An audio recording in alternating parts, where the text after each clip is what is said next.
Good evening, everyone. Welcome to Pyware Homeschool. We are having a masterclass tonight with Bob Buckner. How you doing, Bob? I'm doing well, Dustin. It's really good to see you. Yes, sir. Bob's been with us since the beginning. Literally. Since the beginning, way back in the early 80s. Bob, could you give us a little bit of your background, how you first got started? Um, Um, well, my first, the first thing I did was I was a high school band director for 13 years. I started teaching my senior year in college because in 1966 there were a lot of jobs available, not a lot of people schooled in the arts, and I started teaching at a school called Silva Webster High School, which was 5 miles from our campus. I took the job because my college band director said, "I think you ought to take this job," and I was doing what I did every summer, which was work in a factory, uh, making textile parts and mattresses and pillows and car seats and all that kind of stuff. So I was glad to do anything other than that. Um, but I took the job probably around August the 4th or 5th. I had my first band camp about 5 days later. Had a lot of experiences with trying to get started. It was actually turned out to be, I was going to stay 1 year. I was going to organize the library, get everything in order, which was a big task, by the way. When I opened the door to the library fell out in the hallway. I sort of started, that was one of the first things I had to do, was try to get the library organized. That took almost all year. Had the JCs, the local JCs, about 50 brand new uniforms. So they actually were there. They got there. So I had to set up the uniform room. Fortunately, I had done all this stuff in college and equipment and that kind of stuff. So I was pretty good at that. And did marching band that fall, 1966 and 1967. Went to my first festival, which was the old Southeastern Band Festival in Bristol, Tennessee, and somehow made a superior rating. And you would have thought that I hung the moon.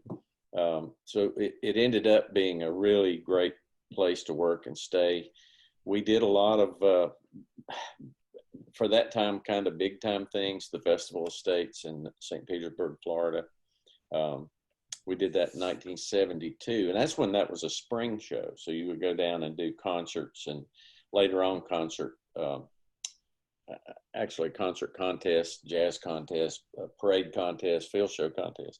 And we won the field show contest. I think we were second or third in the parade. And considering we didn't play going through the parade area, that was really good.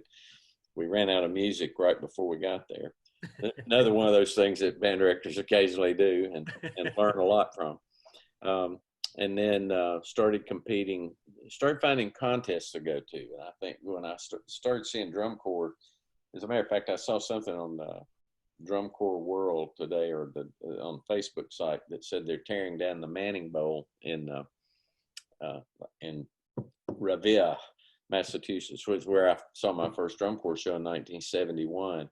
And that was an event that totally changed my life, because I could chart the Cassavant stuff and the Moffett stuff, and I could draw rockets and have them lift off the ground, that kind of stuff. But I had never done drum corps, and there was nobody to teach it. And so I don't know if you've ever looked at drum corps from the early 70s. You had perimeters. You had the sidelines, the end zones, and the 50-yard line. There were no other lines. And then as artificial surfaces came in, they started realizing the lines were there and they might as well go ahead and use them. So that's when the drum corps changed to that. But I spent a lot of time trying to figure out how that worked. I bet I've got 40, 50,000 feet of 8mm film in my garage. It's probably decayed by now, but I had some drum corps, and basically I just watched it and sort of started figuring out how they were spacing things. But in the process, I started charting it like I had charted all my Cassavant stuff. I used the same interval system. Originally I tried to do a 6-to-5 stride step, and I found out that the phrasing didn't always work out like that, although it was the cleanest band I ever had. when I had a march like that. But finally went to, the same size intervals and that kind of stuff. Then started discovering that you could open intervals up, stuff like that. So all that culminated with, a lot of success during the 70s. Actually, my marching band I thought was the worst part of our program. We had a really fine concert program. Probably the last 6 or 7 years I was there, we could play pretty much what we wanted to play. We didn't always have the instrumentation we needed, so we had to be kind of careful about some of the choices we would make. Our jazz band was, particularly the last 2 or 3 years, was just outstanding. Excuse me. And then in 1979, June 79, I had judged a Bands of America show in October 78 at James Madison University. Michael Davis, who went on to become the director of bands at Disney World, was the band director there. And that was a terrific band. It was already a 300-member band. And at any rate, that's where I met Larry McCormick, Nick Valenziano, Gary Chapinski, Tim Lotzenizer, Michael Coomer. I could go on and tell about the people that were there who really did begin to change my life. And at that point, I decided, because I loved the way the contest was structured, because it was a build-up. It was not a tick system. And we had been doing, where you make a mistake, they mark it down kind of thing. So it was a build-up system. It rewarded excellence in design, things like that. So I decided to take my band to nationals in 1979. So we hop on the buses and traveled to Whitewater, Wisconsin. Honestly, I think there were maybe 40 or so bands, 42 bands, because there was a big summer circuit in the Midwest at that time. You had bands like the Dundee Scots and Conant High School and several bands from Wisconsin, and so it was a very good competitive circuit. But for us, it was kind of a one-shot deal. But my goal was, I think we could make finals, because we were a small school. We didn't have but 800 students if everybody showed up. So we had, small band. 30 of the kids were 8th grade or younger. And to say that we were successful, we were way beyond our wildest imagination. We ended up winning the national championship. And I thought we could probably be competitive for Class A, because I'd seen some of the really good bands already. I judged some of them. Hanover High School from Pennsylvania is a wonderful band. And Kosciuszko, Mississippi, and Monticello. I kind of had an idea who our competition was. And I thought we could kind of hang with those guys, but we ended up, Independence High School was there. It was a wonderful band. Falls Church, Virginia. There was one band, Crystal Lake, which was literally 2 schools. And they combined into one band for the summer. Now they don't allow that stuff anymore, but back then they were just trying to build this event. So I had already decided that I was going to leave Silva as soon as that event was over. So we got the band home on Sunday, and I started my first gig with my new company on Monday.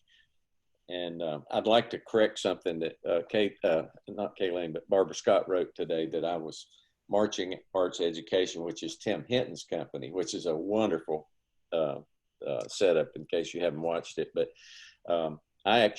my company is United Music Enterprises. And that was I actually started it a little bit before, just the organizational stuff.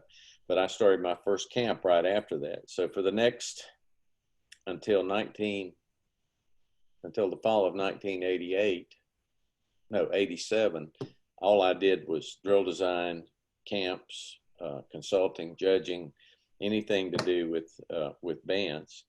And I had a friend at East Tennessee State University. They lost their band director the 1st of August, and he called and said, will you help me find a band director? And I said, yes. And I made 3 or 4 phone calls. I found one person who was somewhat interested in it. And then he calls me back about 30, 45 minutes later and says, would you consider looking at it?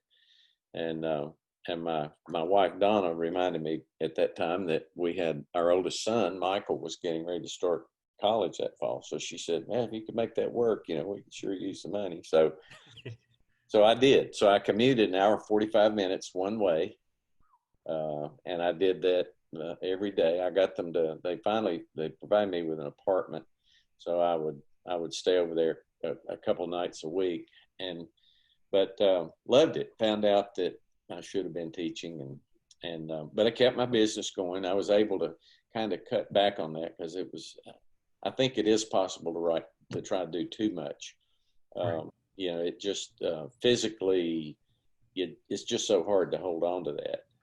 So I stayed there until through the fall of '91, and then I had gotten a call from Western Carolina. Our oldest son, Michael, died that summer. He died on July 4th. And of course, that was total shock and totally unexpected for us. So we don't know if prayers are answered. I tend to believe that they are. Sometimes we don't like the answer, but in this case, I thought it was the right thing. And I got a call from John West, who was the director of bands at Western Carolina, and said, would you be interested in teaching tuba and teaching the marching band? And I said, well, because I was already teaching tuba, excuse me, at East Tennessee, I didn't really want to do that. I didn't feel adequately prepared. When I came through college on a tuba scholarship, or being a tuba player, there was not a lot of literature. So the literature just blew up while I was teaching high school band. So I didn't really feel like I was qualified to teach those students beyond a certain point. So later when I taught tuba, I would teach, those kids that would come in who needed remedial work and needed to learn their scales and stuff like that. So I did that. And 20 years later, I was still at Western Carolina. I was still, the band, the first day was that I saw had 88 people. I think 18 of them were dancers. Wow. The entire drum line had like 2 percussionists in it. They were all different kinds of people thrown together to build the drum line. And then within, I think about 3 years, we had about 140. We got a new chancellor in 1995, Dr. John Bardot, and he really made our band a project of his. He was a wonderful mentor for me and wonderful for the university. We've been very fortunate there to have had just some excellent leadership. And at any rate, he said, what do we need to do to get this to the next level? And about 4 days after band camp, I was assigned the task of writing a 10-year plan. Oh, and wow. In three years, we had accomplished everything on a 10-year plan.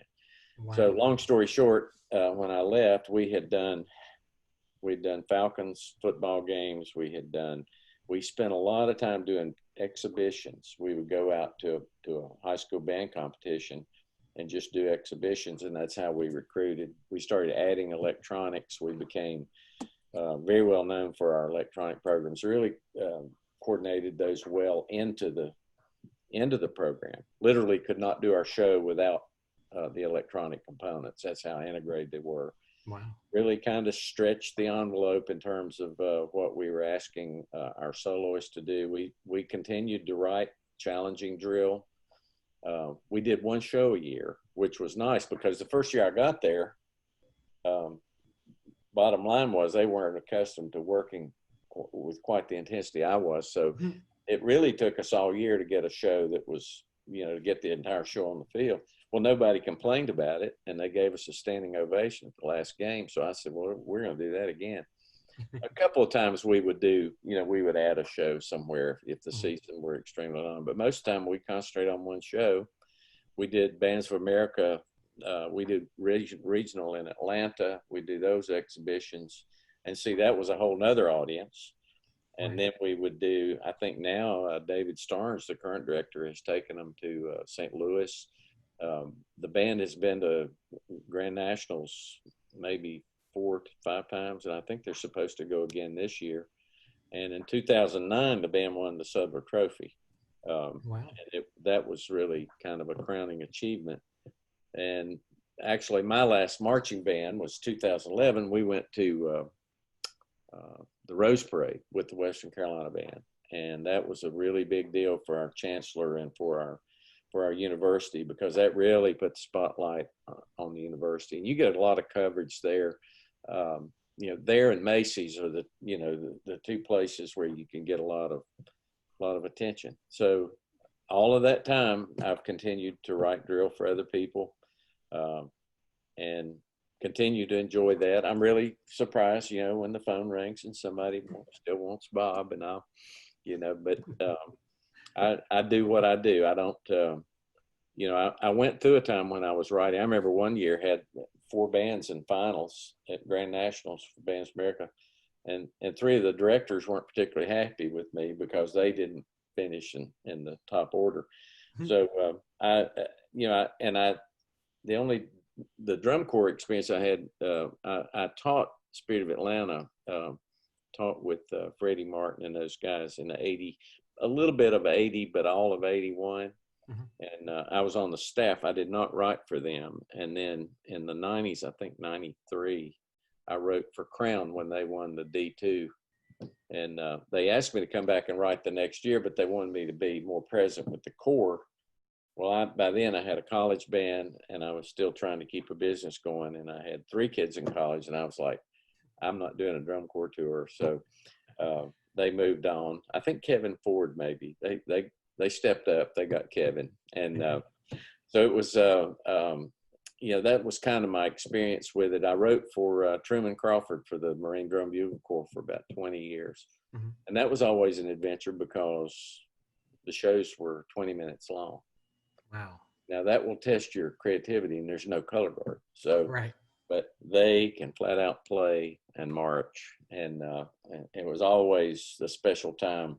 They would send their staff down here. 3 or 4 guys would come down here, spend a week with us in the spring. And when I didn't get them killed in a snowstorm or something, it was a lot of fun. So that's kind of my background. You know, I still do guest conducting, still do. I mean, it's kind of amazing. I still do quite a bit of judging. Although next fall's kind of, you know, kind of up in the air, but that is for everybody. But that is the complete history of Bob Buckner right there. It's a wonderful history. There's a lot of fun. Well, you've been writing for a while. What was the transitional point where you've gone from pen and paper to Pyware?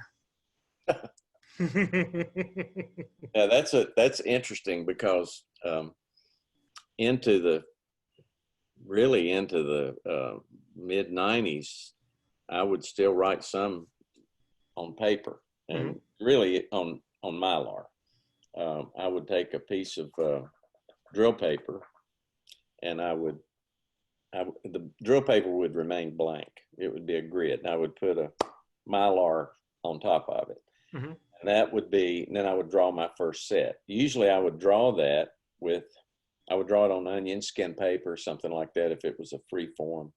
I would take my divider, I would set a divider to the interval on the grid, and I would walk it around the form to set them at a 2 or a 3, whatever the interval was. And literally probably until maybe the second version, when they started doing the version of 3D that you could write backwards on, because originally that you couldn't. Right.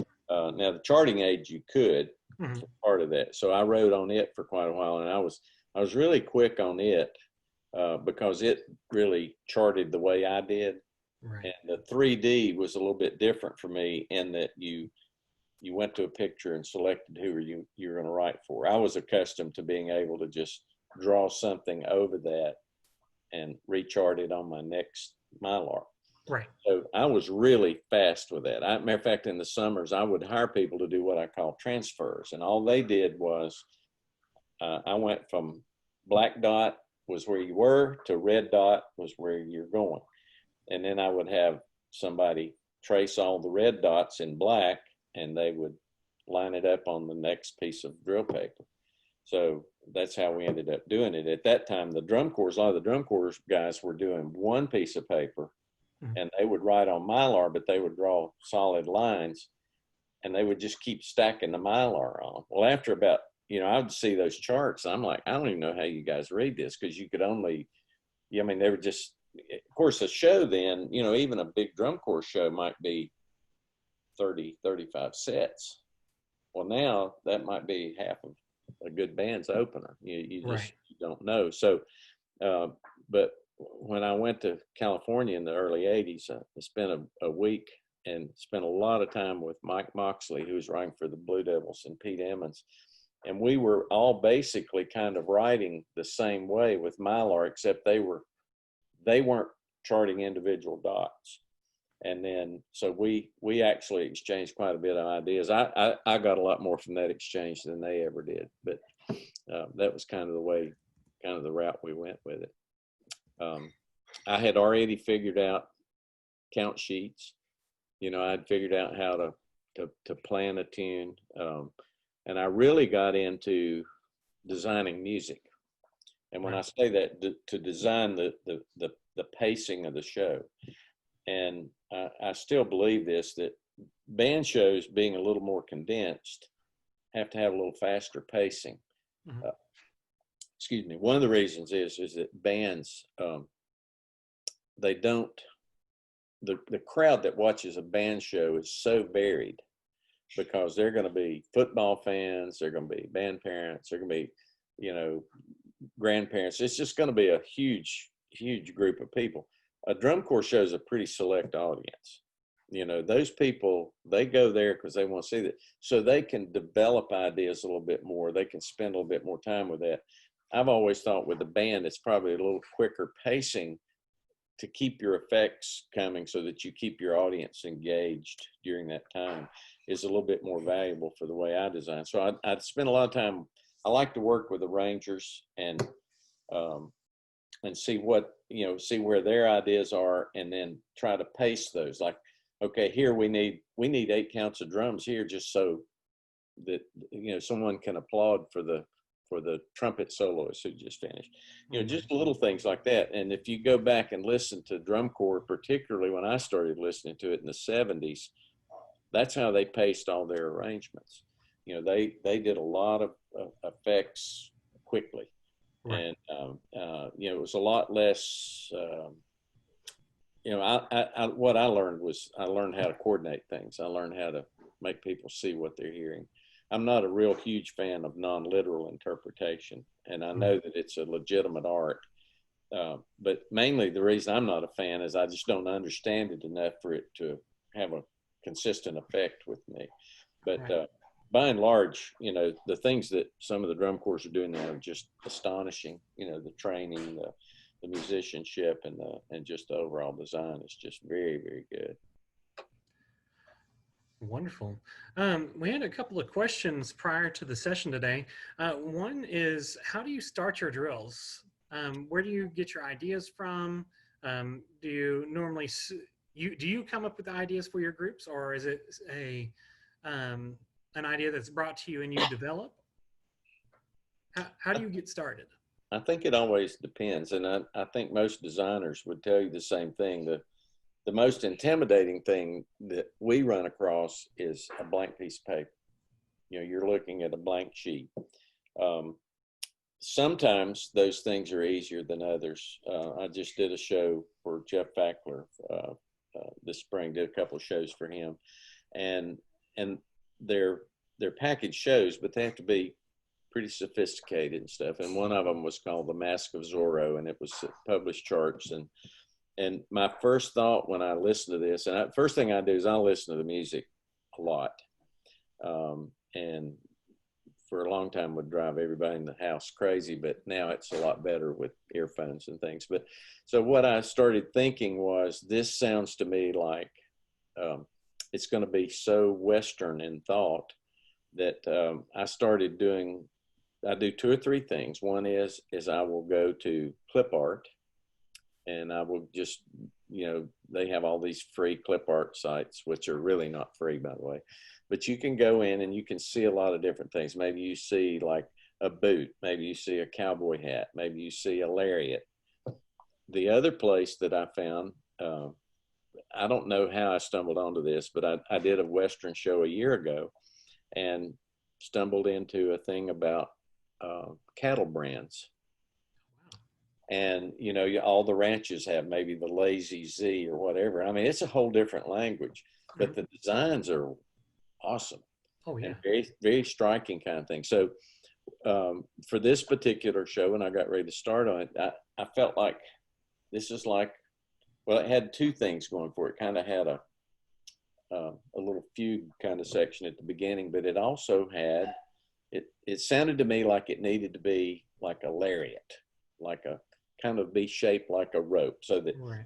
and one of the things I would say to all the designers is when you're working with your band directors, the first thing you should do is when the band steps on the field, the prop and the flags and any costuming you do should say to the audience, this is a Western show. You Right. know, you don't have to be subtle about that.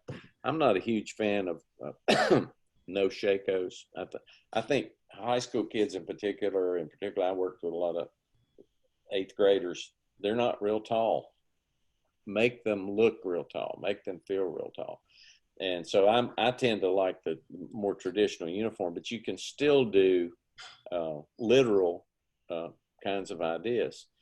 For instance, if you're going to do a patriotic show, you need to have a number of things in there. Think of everything you can think of. You know, you've got the Statue of Liberty, you've got the Capitol building, you've got the Washington Monument, you've got the flag, you've got, you know, there's so many things that you can do literally. Now, it doesn't mean that you go from one literal picture to another picture, but it's going to give you some key points and key moments to work from and toward. So those are the kind of things that I try to do. Once I get those first ideas, now sometimes you may say, I know for me, and I would say, we actually had this conversation a couple of weeks ago with Michael Gaines and those guys and Tim. What we were talking about was arrival points. And almost all of them said, you know, they generally write from the first arrival point, and they'll maybe write backwards to that. Sometimes I do, sometimes I don't. It depends on how much development there is. I've always believed what George Zingali used to say, which was, and if you look particularly at his stuff in the 80s with the early stuff with cadets, and trust me, I've watched all of that stuff. I've watched a million hours, it seems like, of all these designers. But he always said, the motion is what should be important. He said, the form only needs to be attractive when you stop. Mm-hmm. And so I've always had the confidence that I could present a pretty picture. You know, if somebody's going to stop and play for 15 seconds, I can get them in something that A, is going to sound good and B, is going to look good. I do think a lot of people, I think a lot of young designers had the same problem I had early on. I didn't know what to do with the color guard when I started. So I started watching a lot of the troopers from the 70s and early 80s, just the way they staged their rifles and just the way they staged their color guard. And you got to remember, back in those days, everybody was wearing skirts and boots and, you know, military uniform, but how they used them to divert your attention. You know, it was like, hey, look at this hand, and over on the other side, you're doing something totally different. And I thought it was just brilliant the way they did it. And I think to some degree we've lost a little bit of that, but that's still a really effective thing, particularly for high school bands. You don't have to have every kid on the field spinning every count. What you want to do is just look at some of these great bands. You know, if you watch a Broken Arrow, or you watch you know, Wando or some of those bands, what you'll see is they don't put every color guard person out there all the time.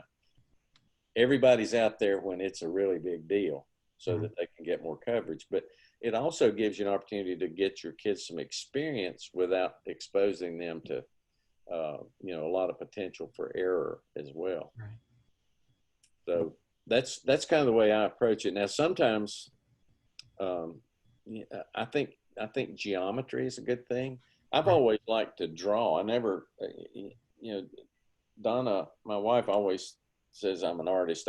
That's stretching it, but I like to draw, and I know when things. I've read enough about art and I've studied enough about it to know what how to get things to balance. Right. how to get them to look good visually. I've seen a lot of pretty pictures that just don't work on the field. Right. They simply don't work. And the main thing that I try to achieve all the time with my writing is just get the band to sound good. Make sure, number one, that they can play together, and then number two, make sure that you have the right instruments in the right place. Now, it could be, matter of fact, this show I was talking about writing, there was a whole section through it where it was kind of trades between the woodwinds and the trumpets. Well, you don't have to have the trumpets in front of your woodwinds. They just need to be in proximity. And Right. because the trumpet's going to be a projecting instrument, you can literally put them, 8 to 16 steps behind the woodwinds and still get a really nice balanced effect. So I think a lot of those things you kind of learn, and then you learn what not to do. You learn you don't just stick your tubas with the drum line, that you can that they really are a musical voice. And being a tuba player myself, that's a very important thing. It's vital. You learn things like back in the day when a lot of high school bands were using contras, shoulder, they don't project as well. Now, I say this, I'm a tuba player, and I know this. They don't project as well as the sousaphone, because the sousaphone is up in the air and plays above people. That's the only reason. I'm not saying that a contra player can't play as loud as a sousaphone. I'm just saying there's an advantage because it's up in the air. So the bands that use a sousaphone can stage them a little different than ones that use a contra. I know back in the day, the old Norwin bands, when L.J. Hancock was the director, I would always be really careful. I mean, he would have 12, 14 tubas sometimes, but I'd always stage them much closer to the front. And a lot of people say, well, the band can't hear the bass. If it's being played, they can hear it. And you can, you just have to have enough sense to know how to balance things musically. And then I think the other thing to be very careful of is when you're working with your customers is talk to them about the percussion writing. Percussion writing sometimes is the devil's tool. And what happens is I always like to know how long the guy's been teaching, how long he's been writing. Because if you get somebody that really knows what they're doing, they can make the band sound even better, and it doesn't have to be all that difficult. A young writer tends to want to write everything they know in every measure. And that's like going to a jazz concert and hearing a young player stand up and the first two bars are phenomenal and then he's used up all his ideas. That's not what you want to do when you write for high school bands. You want to write for success. Then when you have the moments, if they have the technical abilities, you can make that happen. I think the other thing to remember in percussion writing is have them think about, sometimes grooves, cool little things that they do as an ensemble are sometimes a lot better than the typical, here's the snare feature, here's the tenor feature, here's the bass feature, etc. I think sometimes if you just get a really cool feel with the band. So the only reason I would touch on that is I think like a band director before I think like a designer. Right. Makes it easier for your customer in the end. Absolutely, it does. On average, how many groups do you write for over the summer? Oh, gee, this could be a little embarrassing. This summer, I even heard Donna laugh when she heard that. We love you, Donna. I'm supposed to not answer that question. Got it. Well, how do you organize your workload when you have multiple bands you're working with? Do you write one at a time? Do you write multiples? Are your deadlines normally interwoven? How do you manage multiple groups? I write them in the order they get the stuff to me, and I write one show at a time. One show at a time. Now, some people are very good at that. They write, 3 or 4 openers, and then they write 3 or 4 productions. And to me, just for me, it takes my personality out of the band. I think that all of the openers can at some point start to look alike, and then all of the middle tunes and all of. So that's why I don't do it. Right. I prefer, now some people, that's the only, quite honestly, if you're a writer, if you're a drill designer who is sending a page a day to the bands you're working for, you need to, Donna's gone. So you need to seriously consider not doing so much work or not doing it.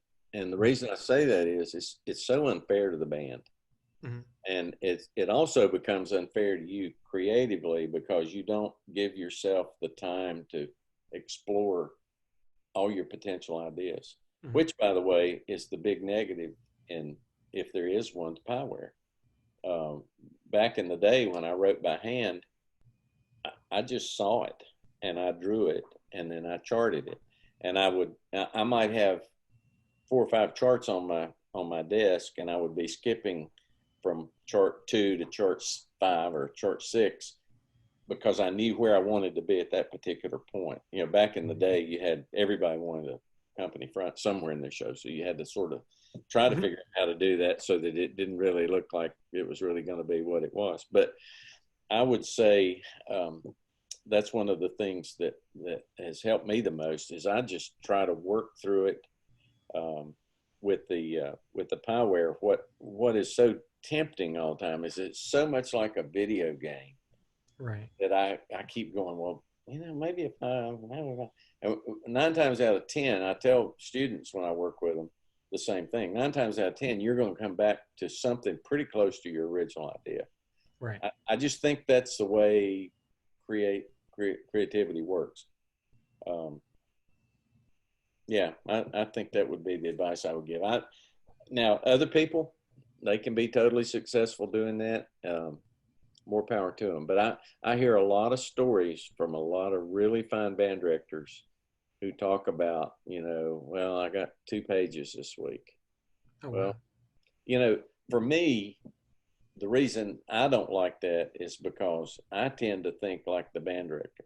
Mm-hmm. I'm thinking about how much time have we wasted because we couldn't go ahead and get the product, more of the product produced.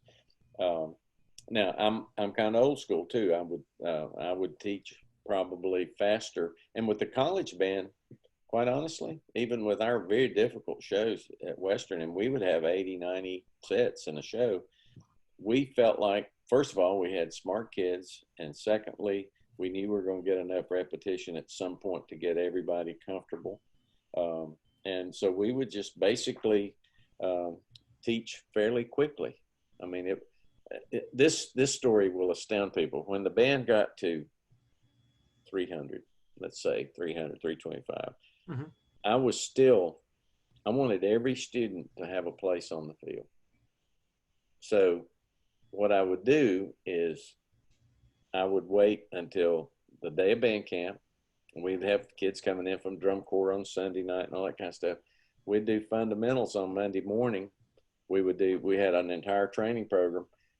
I did a head count during fundamentals, and then I started writing the show. Oh, wow. And that night we started putting drill on the field. So now, with that being said, I always tried to have an idea or two, because I think if you write for the course of an entire summer, you'll come across some things that maybe not work in one situation, but you'll look at and go, now that could be cool with this many people and this Right. kind of thing. So I think you kind of save some of those things. But yeah, I would do that. And then it just got to be, it got to be so large that I couldn't do that anymore. Once you get above 300 or so, and then so you find yourself, it's not creativity, it's assembly. It's kind of like putting a model airplane together. You're just frantically trying to get the glue in the right places, and invariably, you'd get 312 people to the right place and the right amount of steps, and then you'd have 12 people who were marching 2 to 5. And I mean, it happens so often that I just, I can laugh about it now, but at the time it was pretty serious to me. Mm-hmm. So, but one of the things to think about is, think about some literal ideas that will help you, and then think about some ideas geometrically. Maybe you run across things I would always reference bands, and sometimes I go back and look at old drills I'd done just to see if I saw a form that I really liked that might be something that would inspire me. Watch, a lot of drum corps stuff. I never watched drum corps stuff because I wanted to take that idea. I would watch it because what I loved about it was, I remember going back to the I guess the late 80s, early 90s with Steve Brubaker, and he would have a block of 16 people. Maybe he would have 12 of them in the show. And he'd get out of them all a different way. He would just have some little innovative way of gathering people up and manipulating. And those were the things that touched me. And the other thing is, the other two little tricks are vertical lines. When you get in columns, that gives you a chance to reorganize your instrumentation, because you can have 3 people and then skip 2 and then have 3 more come out. And it's not as obvious to the audience that you're kind of manipulating the forms that way. So I would suggest that that's a possibility. And the other thing is small groupings. Sometimes it's a really great idea. Everybody likes to do that. Okay, let's feature our woodwinds in a small group. Well, that's fine. You can do it in 2s, you can do it in 3s, you can do it in 4s, you can do it in 5s. And with the Western band, we would do trumpet features. I think the last one we did had 64 people, 64 trumpets in it. So, wow. You have to kind of plan those things, but then you can do groupings in an area. So it really, and it leaves you a little bit of creativity, because you go down the field when you're teaching it and say, okay, now here's what I want to do. You've got 16 counts, and this is kind of where I want you to be. Get in there, get in your set, make sure you can get there from your previous one. And they get a chance to play around with it, and they add their own creativity to the show. And that's when they really buy in. That's when they start to really like it. Now, when you're dropping it in the mail or, putting it in Dropbox, that's a little bit different. Gotta have that personal deal. It's got to work. Yeah. First. We have a question. Being a tuba player, how do you like to stack your instrumentations at impacts? Well, that can be. There's so many variations on it. I've written shows before that I actually ended up liking, where I'd have the entire woodwind section on one side of the field, the entire brass section on the other. 90% of the time that doesn't work. Mm-hmm. But every now and then it will. But that's why you've got to spend a lot of time with the count sheets and the scores and really know what's going on. Now, I know drill writers who don't read music. That's a disadvantage, I would think. Mm-hmm. And a lot of times they will try to work. They want somebody else to do the count sheets for them. Well, that's kind of taking the. Now, what I do like is I like for a customer to send me their version of the count sheets. And do you have something that you send to them to retrieve that back? Or I send them the one they use, and I want their percussion guy, them. I don't ask the arranger to do it. Arrangers think in longer phrases than drill writers. Mm-hmm. Where they think 32 counts is a comfortable phrase.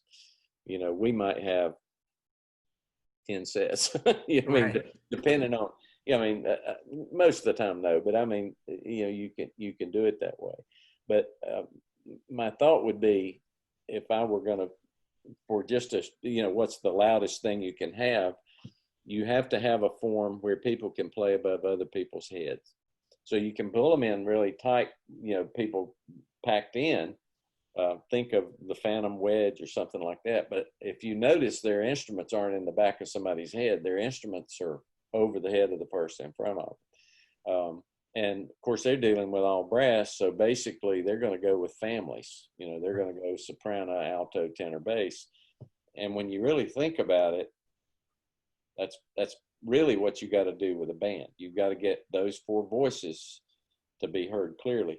And when I said for an impact is one thing, but the other thing to think about is, what about after that impact? What comes next? Right. Or what leads you into that? So there's so many variables, but I would say, and I'm old school. When I first started watching drum corps, I was a sideline hugger. You know, I wanted the soprano melody close, because if you go back and listen to those charts from the 70s, you know, you didn't hear a lot of, you know, subtlety. What you were hearing was, all of a sudden the bands would take an idea, maybe a chart that that a good drum corps had done, and they would do what we call woodwind it up. You know, all of a sudden you heard an effect that maybe was similar to something you had heard before, but it was done in a totally different voicing. So Right. all of a sudden people are like, whoa, that's cool. The big thing I was trying to do in 1979, 1980s, I wanted every now and then, I wanted people to go, oh, that's just the woodwinds.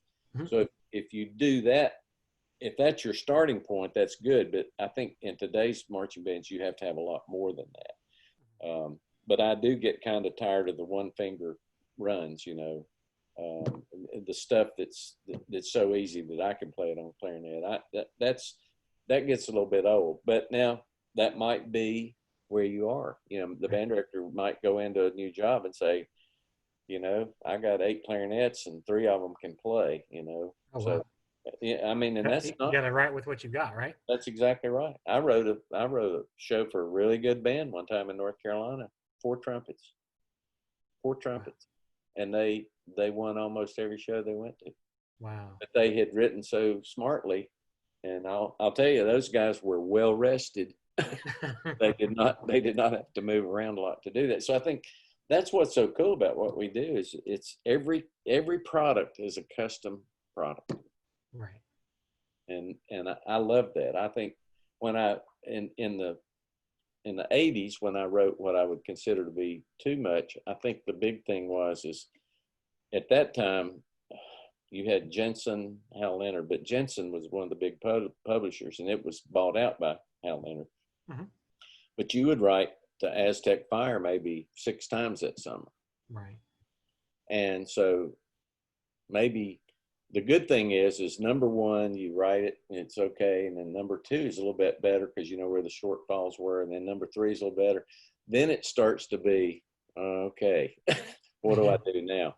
And so you want to be equal, you know, give equal value to all of those bands. And you don't want a band in Oregon to be doing the same show that a band in Tennessee is doing. So, you know, I just think that's personal integrity.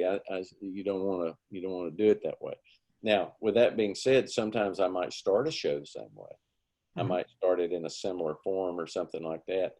Um, but otherwise, I want them to have a really custom product. I want them to have Right. something they can call their own.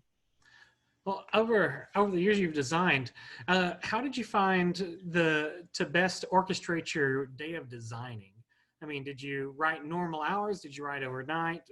When did you do your best designing, and how did you make that work with one being a band director and or having your business at the same time and not get burnt out? The years that I was primarily a drill writer, one of the first things I learned was that I could not go teach a lot of camps. Because Mhm. originally my idea was I'll write the show, I'll bring a team of people in, we'll teach it. Mhm. And we would do 2 shows a week. We'd teach your show. We'd write your music, write your drill, write your guard work, and teach it in 3 days. And we do 2 of those a week. Wow. And I mean, on Wednesday, you got in the car after working your tail off all day, and you drove maybe 4 or 5 hours to the new gig, got up the next day and repeated that. So it was really, really hard work. Well, I started to realize that physically and primarily mentally, because I was still writing. I'd be writing. I'd work all day teaching drill and then eat dinner and write for 3 or 4 hours. So what I realized was I couldn't do that. Then I started to realize, well, from a business standpoint, I can make more money just writing. So I would hire teams to go do the teaching, and I would specialize in writing. Well, my hours would be, and this is no kidding, um, I would get up at 4 and basically work until midnight. Wow. Now, what I've always done is this. First of all, at 4 a.m., I've never had a band director call me before about 9. Even if they're really concerned, they're not going to call you in the summer, because part of your job is to take the stress off of them so they can, you know, get themselves ready to do the teaching they're going to do in the fall. Mhm. The other thing I would do is I would get up, maybe have a cup of coffee, read the paper. It's not like I went right to work at 4, but some mornings I would get up and, if I had an idea, boom, I went with it. Mm-hmm. And then if I got stuck, I had kind of 2 go-to things I would do. I'd go for a lot of walks. And if you're a drill writer, and if any of you are friends with me on Facebook, you know this to be true.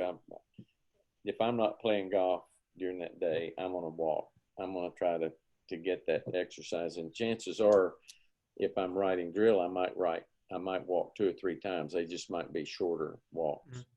Mm-hmm. And what I find is that, and actually the person that kind of turned me on to that was Pete Emmons. Pete said he used to do that when he was with Santa Clara. And of course, they were trying to produce one show, and here I am trying to produce all these other shows. So one of the things that happens is your physical skills get really honed. You get so you can chart in a hurry. Like I can draw something. I can draw a form without putting an interval in, and I know it's a 3. Right. You put, I just know I don't have to size it. I don't have to, and sure enough, it'll work out. So that was one of the things I would do.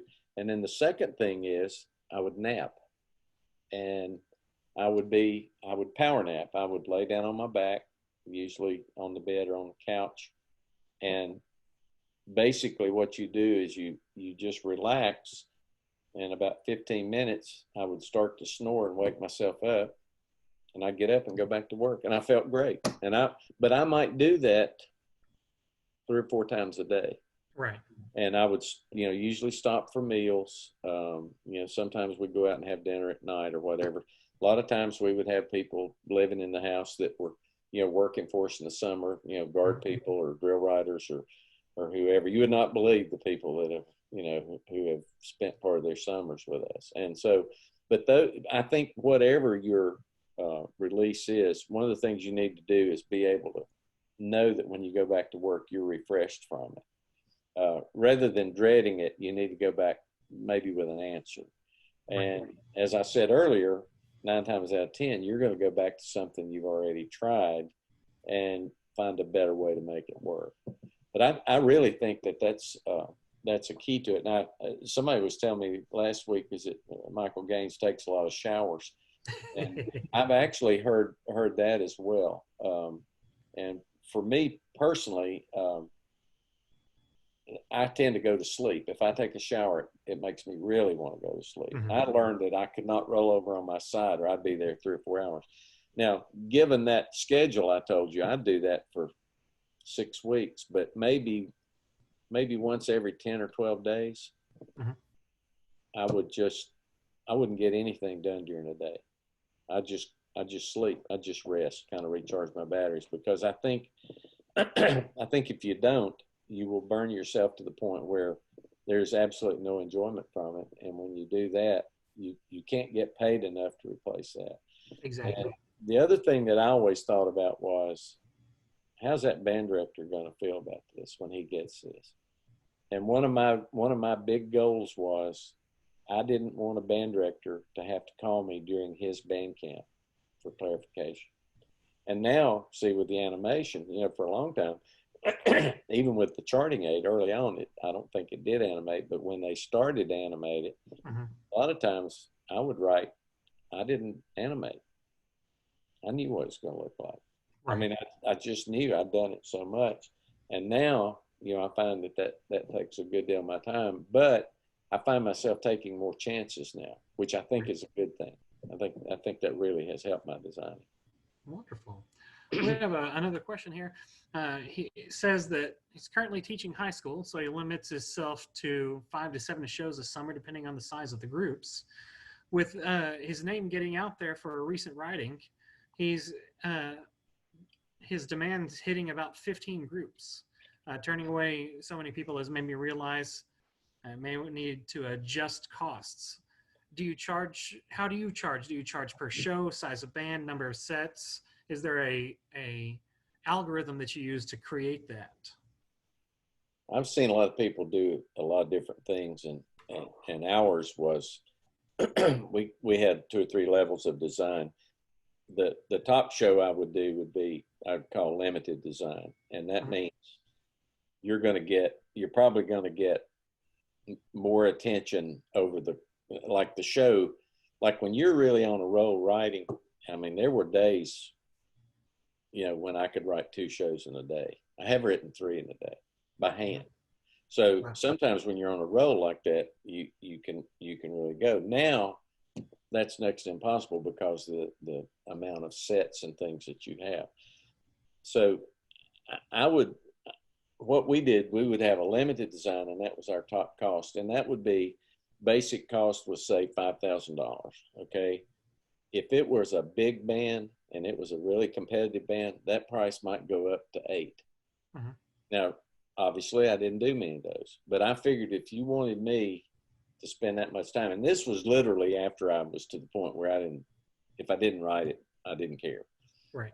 Although I liked it, if I was going to do it, I wanted to be worth my time. Right. So I would, and there are guys out there now, I'm sure charge, I don't know what people charge for real, but I would also have a price range in there. So if a guy had, I've had students that just graduated that just went into an absolutely dismal situation, and I've written a show for them for $1,000, Mhm. and and the other thing about that is I knew exactly what they needed. They didn't need something that couldn't be done, because that's what's wrong with most drill writers anyways. They write stuff that's too hard. Right. They They they wanted something that'll be appealing to yeah, they their.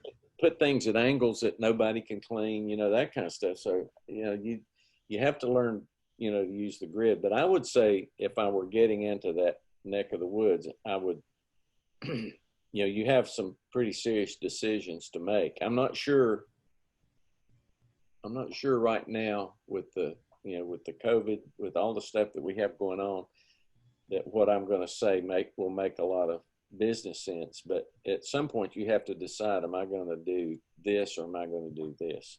Right. Um, and now that being said, Greg Bim, I don't know how many shows Greg does, but he does Me and Catholic, and also, uh, you know, has a lot of success writing for different people.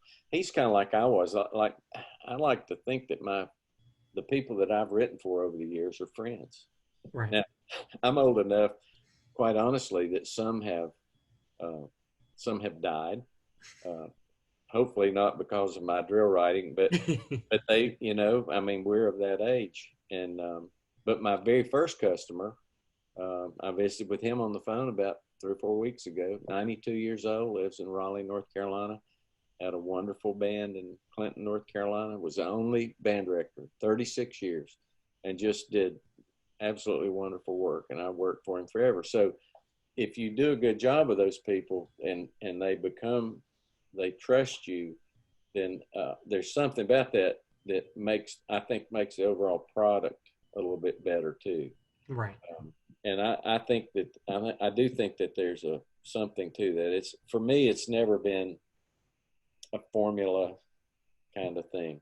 And actually, had I had to do that with a college marching band, where I had to do like a formula, and I mean, we would do a pregame show that was pretty much a college marching band kind of show. But when we got into the halftime, we literally did our own thing. And that was what was so appealing to the students, because they knew if they were going to be a music major, they knew that's what they're going to be doing. Right. When they went out in the world, they're going to know how to do this. They're going to know how to teach it. They're going to read the charts. They're going to know some leadership stuff. If they really took advantage, I mean, they were really ready to be band directors by the time they got through there. So that's kind of my thing. I just think you have to decide at some point. For me, I got to the point right before 1979 that, and this is a true story. I lacked my last year of teaching in North Carolina. I lacked $4 making $14,000, and I'd had 2 national championship bands. But I made more than that in the summers teaching camps. So I figured if I could push that up so I could make about $20,000, I didn't need to teach. Right. And and I was the only person I knew who was a drill writer. The only person, other people I knew, there were a couple of drum corps guys, and they might, like Gary Chapinski. There were a couple people like that, but they all had kind of other things that they did, or they did Winter Guard and all that kind of stuff.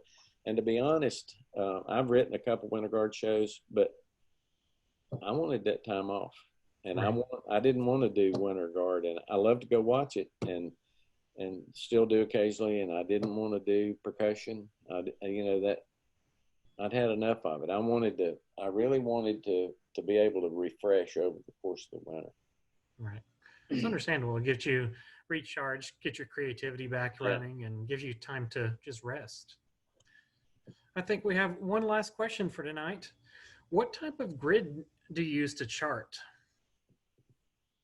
Do you do an NCAA, and do you customize the colors for your eyes? How do you work? That's a great question. I customize the perspective view. Mm-hmm.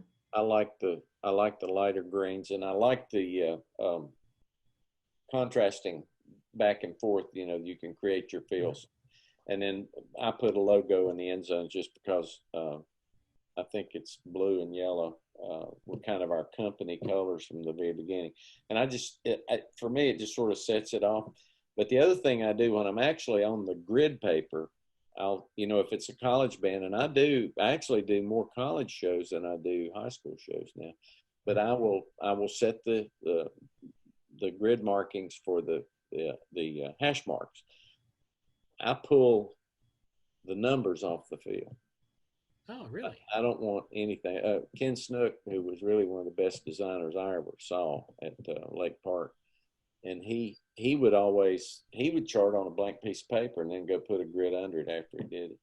Wow. Now, to me, I thought that you missed a lot of opportunity to line something up on a mark.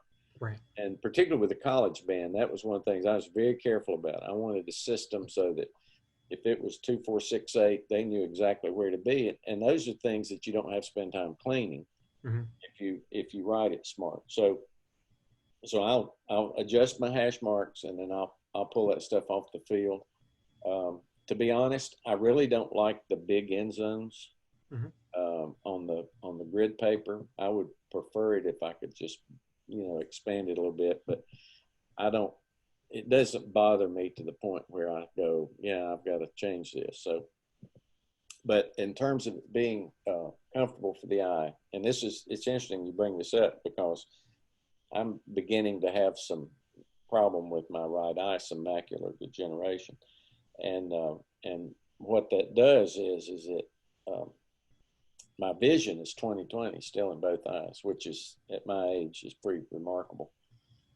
But what I notice is that I have sort of a fuzzy look on the right side sometimes. As the day goes on, usually it fades a little bit, but now, like right now, I can see, I can see a little bit of that. So what I try to do is I always try to set my grid up. If I prefer blue. If I can get kind of a light blue and a two-tone blue, I want to be able to see the grid. For the longest time, you couldn't use blue because the copiers wouldn't copy it. Right. That's how old I am. And I mean, everybody takes that for granted now that you just print all that stuff out. But I would set it up so that it's comfortable for me. I think if you're going to put your name on these things, design yourself a logo that you can put in the end zones. And I don't like to put them on the field because I think that show ought to be about that band. I wouldn't put my company name, spell it across the field or anything like that. But I would, I think it's certainly worth your time to put it in the end zone. I admire the guys that can design the uniforms and the flags and all that kind of stuff. I think that's wonderful. Quite honestly, I wish there was maybe a bigger selection of things for me to choose from, but I've really had no desire to try to go in and do all that because it takes. I mean, you got to know what you're doing. It's time consuming, and for me, I would really rather be thinking about the music and other things. Right. But Yeah, that's kind of the way I roll here. So Well, thank you, Bob. It's been a pleasure. it's an hour up. Holy, We chewed it away. yeah, I didn't even show any drill, which is probably good. The one thing I would say to you guys is, if you do this for other people, the thing that always motivated me was think about students, think about the outcome for them, and try to realize that the hardest thing you write in any show will be the youngest, most experienced child. And you got to make sure that it's the kind of thing that you can, present to them, and that it's doable, that they can be successful with it. Because honestly, there is not a better activity in the world than one we have. I mean, it's a natural for kids.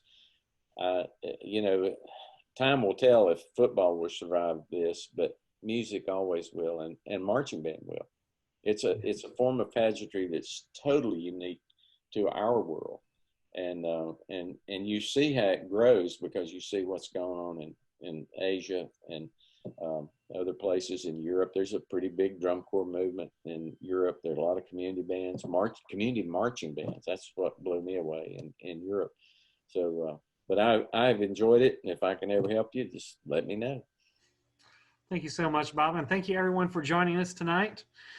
It's been such a pleasure to have y'all here. And be sure to check us out next week for our night school. Thank you, Bob. It's always a pleasure. All right. Give our love to Donna. I will. Good night. Bye-bye.